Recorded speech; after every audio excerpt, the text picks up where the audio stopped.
Bonjour Rémi, Bonjour Marion. vous êtes notre chroniqueur numérique sur Télé Nantes et vous allez nous servir de guide Tout à fait. dans les allées du Web Today. Avant d'aller à la rencontre des intervenants, expliquez-nous un petit peu quelle place il occupe à Nantes aujourd'hui ce Web Today. Eh bien, ce Web Today aujourd'hui, Marion, comme vous le voyez, sous les nefs, là, il y a quand même pas mal de choses qui se passent. C'est l'un des fleurons du numérique à Nantes, l'une des têtes de gondole, on va dire. Et c'est vrai que ça représente bien, on va dire, le dynamisme autour du numérique qui peut y avoir à Nantes. Et ce qui est intéressant là cette année, c'est qu'on a un Web Today qui s'oriente aussi vers les questions d'éthique à travers le numérique, le problème de l'empreinte écologique également du numérique. Donc il y a une vraie prise aussi de conscience de l'environnement, on va dire, dans lequel le numérique évolue, qui est un environnement en perpétuelle évolution et qui a des challenges immenses à relever. C'est un incontournable pour vous le Web Today, y venir chaque année Chaque année, les professionnels du numérique se rejoignent ici parce qu'il y a le réseau nantais qui est là, mais pas que. Donc il y a vraiment aujourd'hui de plus en plus de professionnels qui viennent pas de Nantes, qui viennent d'autres régions de France, également de l'international. Donc c'est aussi, il y a un vrai dynamisme parce qu'il y a beaucoup de liens aussi qui sont créés avec à la fois le Québec, mais également du côté de la Belgique, entre autres. Et donc il y a vraiment une attractivité qui est forte et les professionnels en particulier aiment se retrouver là pour le contenu des conférences qui est extrêmement intéressant par la qualité des 300 speakers qui sont là aujourd'hui.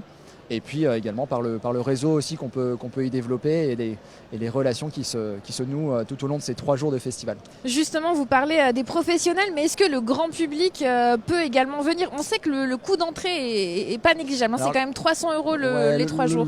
Les 3 jours sont effectivement à 300 €. On a quand même aujourd'hui un vrai effort qui est fait pour les personnes qui sont en demandeur d'emploi. Le pass est à 39 € pour les 3 jours.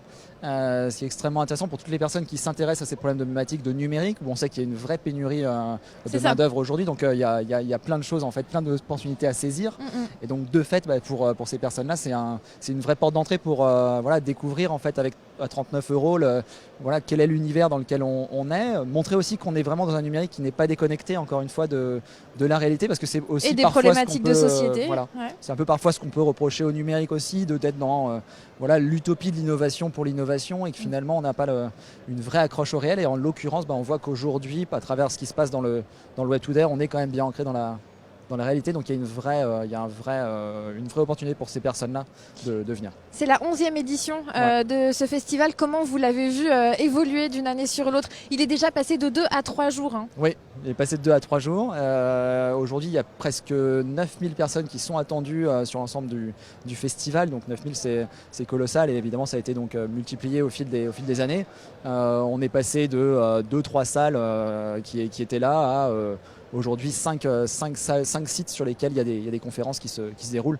Donc on a une évolution qui est très très importante et une belle évolution du coup pour ce festival. Merci beaucoup Rémi. On va partir dans les allées, découvrir les animations et puis les intervenants, certains des intervenants, parce que vous avez dit il y en a quand même plus de 300, donc on va vous en proposer quelques-uns. C'est parti.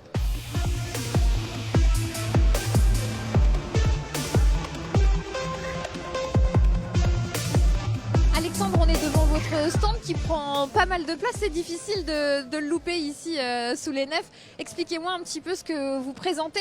Vous êtes là pour la 2e fois. Oui, alors nous aujourd'hui on a plusieurs stands, on a plusieurs animations sur le même stand. On a donc du pilotage automobile en réalité virtuelle.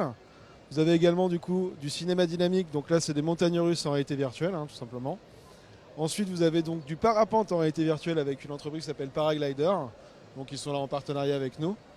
Vous avez également derrière un escape game en réalité virtuelle.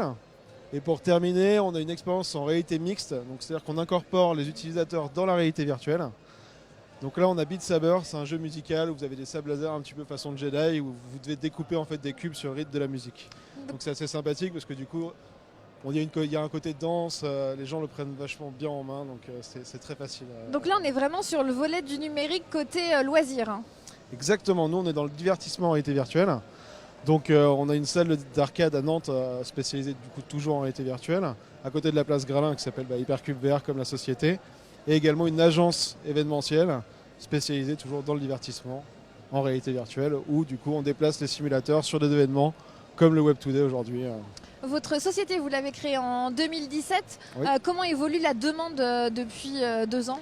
Alors la réalité virtuelle, c'est un peu rentré dans les mœurs. Maintenant, il y a un Français sur 2 qui a déjà testé une expérience en réalité virtuelle. Nous, en fait, la petite particularité d'Hypercube, c'est qu'on vous rajoute des simulateurs de mouvement pour avoir une meilleure immersion. Donc il y a une forte demande. La semaine, c'est un petit peu calme dans la salle parce que comme les gens travaillent, c'est un peu compliqué. Par contre, le week-end, on est plein. Donc il faut réserver à l'avance, clairement. Et puis au niveau des salons pour les professionnels, là c'est vrai que c'est un nouveau moyen de se divertir, c'est une nouvelle animation, donc il y a une forte demande de la part des entreprises pour se divertir. Dernière chose, j'imagine que la technologie évolue également très vite. Oui. Vous le constatez vous-même? Alors on le constate effectivement. Maintenant, les casques de réalité virtuelle, là on est sur les premières versions. Il y a des nouvelles versions qui sortent souvent, très souvent comme les ordinateurs. Nous, ce qu'on a fait, c'est qu'on a pris des grosses machines avec un partenariat qu'on a avec Matériel.net, qui est du coup basé à Nantes, donc ça tombait bien pour ce qu'on voulait faire. Donc au niveau des machines, la puissance, ça se maintient. Par contre, les casques évoluent pour pouvoir être plus adaptés au milieu des particuliers. Parce que c'est vrai que le particulier qui veut s'équiper en réalité virtuelle jusqu'à aujourd'hui, c'était assez compliqué, ça demandait beaucoup d'investissement. Là, ça tend à l'inverse, ils sont en train justement de baisser les prix pour que vous puissiez l'avoir à la maison également pour vous divertir. Très bien, merci beaucoup Je vous en prie. Alexandre, bonne continuation et peut-être à l'année prochaine alors. J'espère. Je suis avec Florine qui teste un simulateur de parapente. Florine, comment ça se passe? Alors là, je suis en train de survoler une sorte de grand canyon. Il y a des panneaux un peu autour de moi, il y a des petits cours d'eau et puis c'est assez réaliste au niveau des sensations. Voilà. C'est une expérience intéressante, le fait d'avoir le casque. Est-ce que ça gêne ou au contraire on l'oublie facilement? Alors là, non, on l'oublie pas facilement parce que c'est quand même c'est des images de synthèse, donc on voit bien. Hein. Mais non, sinon c'est assez réaliste, c'est cool.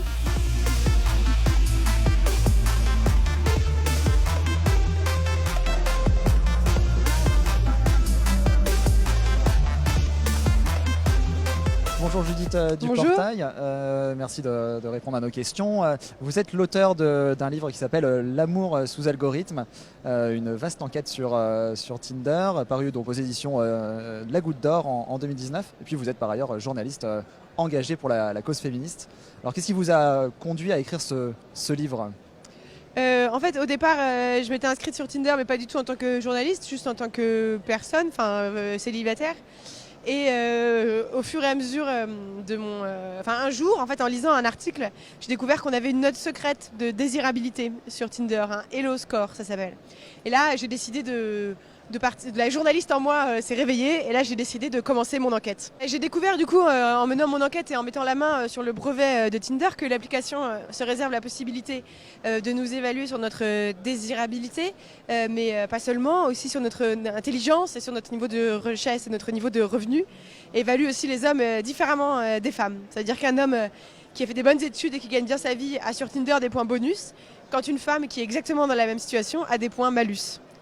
D'accord. Bon, alors pour les personnes qui nous regardent et qui cherchent peut-être l'amour, est-ce que vous avez éventuellement une application que vous nous recommanderiez différente de celle-ci ? Non, il n'y a pas l'appli parfaite. Aujourd'hui, je pense pas à ma connaissance, elle n'existe pas. Peut-être elle est encore à inventer. En revanche, je recommanderais à toutes les personnes, si elles veulent aller sur les applis de dating, sur Tinder ou autres, de se renseigner un maximum sur le fonctionnement de ces applications pour être le moins manipulable possible.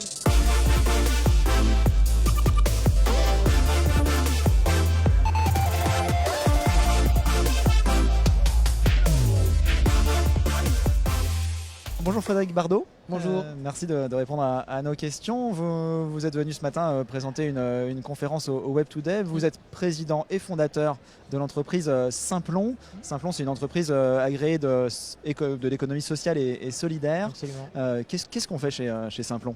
Simplon, on utilise le fait que tout le monde cherche des compétences numériques pour créer des emplois. On fait de l'insertion par les métiers du numérique. D'accord. Donc, tout le monde cherche des développeurs, des gens dans la cybersécurité, dans l'IA. Et nous, on va chercher des gens qui sont au chômage. On les forme gratuitement et ils trouvent des jobs. D'accord. Principalement donc de la formation auprès de personnes qui sont demandeuses d'emploi. Voilà, décrocheurs scolaires, demandeurs d'emploi de longue durée. On a aussi des réfugiés, des primo-arrivants.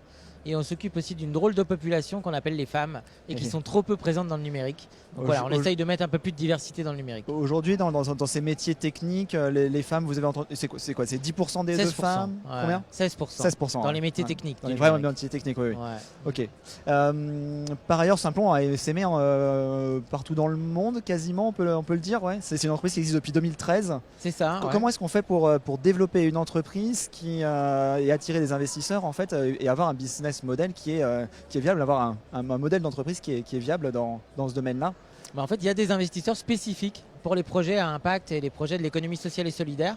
Donc nous, la levée de fonds de 12 millions, c'est auprès d'investisseurs qui n'attendent pas en fait, un retour sur investissement énorme et qui veulent effectivement investir de l'argent pour créer des emplois. Donc c'est des investisseurs spéciaux et ça nous a permis effectivement de bien grossir. On a une 50aine d'écoles en France et on est dans 15 pays maintenant.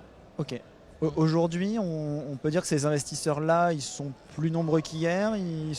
Ça se développe. Est-ce qu'on sent quelque chose, un développement autour de ces investissements dans l'économie sociale et solidaire plus fort qu'avant et des investisseurs finalement plus éthiques entre guillemets? Absolument, ouais, c'est une vraie tendance de fond. Donc il y a déjà les salariés en fait. Quand vous avez un plan d'épargne salariale, quand vous êtes collaborateur, vous pouvez choisir de mettre votre plan d'épargne salariale sur des fonds solidaires. Et il y a de plus en plus de gens qui le font. Et donc les fonds qui gèrent ces fonds sont de plus en plus importants et ont de plus en plus de moyens. Et après il y a des nouveaux fonds qui se créent chaque jour. Ce matin, il y a un fonds qui a été annoncé de Raise et de la Fondation de France de 100 millions d'euros sur la Tech for Good. Donc il y a de plus en plus d'argent. Il y a peut-être même plus d'argent que de projets. Bon, bien, tant mieux. Donc longue vie à cette économie sociale et solidaire dans le numérique et dont on parle beaucoup au Web Today aujourd'hui. Merci Frédéric.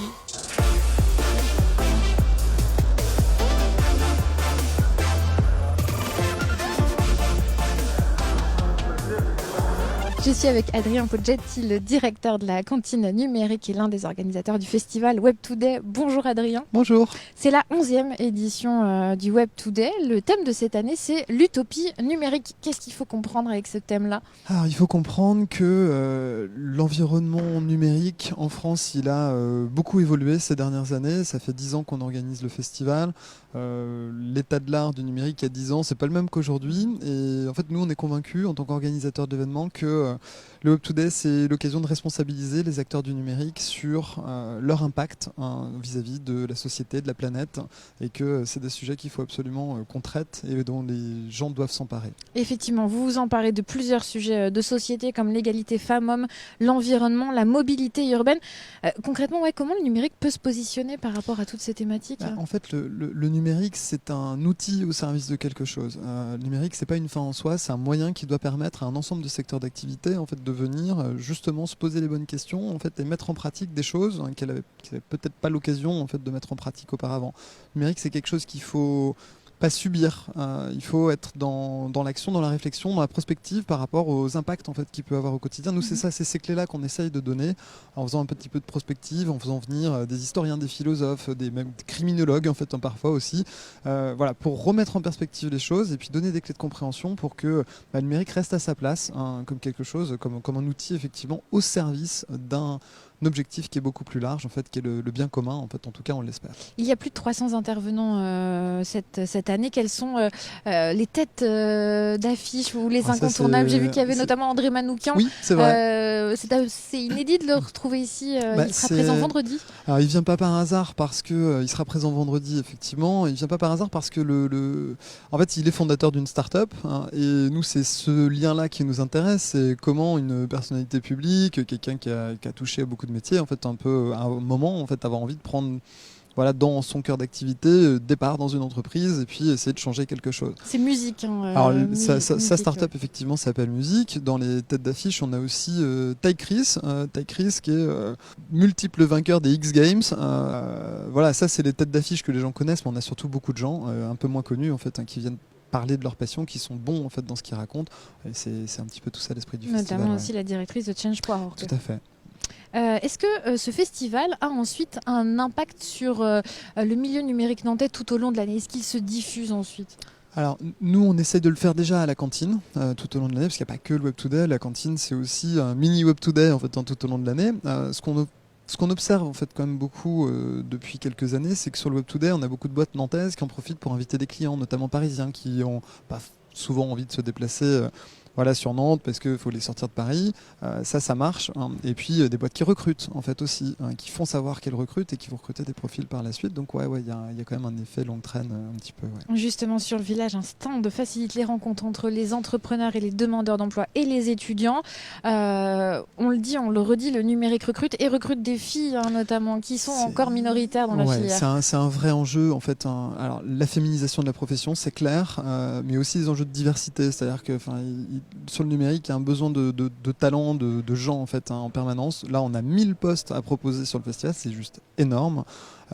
Donc on est dans un environnement qui recrute énormément et qui forme aussi, et on peut pas recruter que des gens qui sortent d'école supérieure, qui sont blancs et qui ont entre 25 et 40 ans, c'est pas possible, à un moment ça ne marche pas, et puis c'est culturellement congénital en fait, donc il faut sortir de ça et aller chercher des profils qui sont un peu plus loin de ce milieu à l'origine, qui vont avoir l'envie de s'y intéresser et puis peut-être d'y travailler, ouais bien sûr, ça fait partie de nos ambitions. Ouais. Merci beaucoup Adrien Merci à vous. Et bon 11e festival. Merci.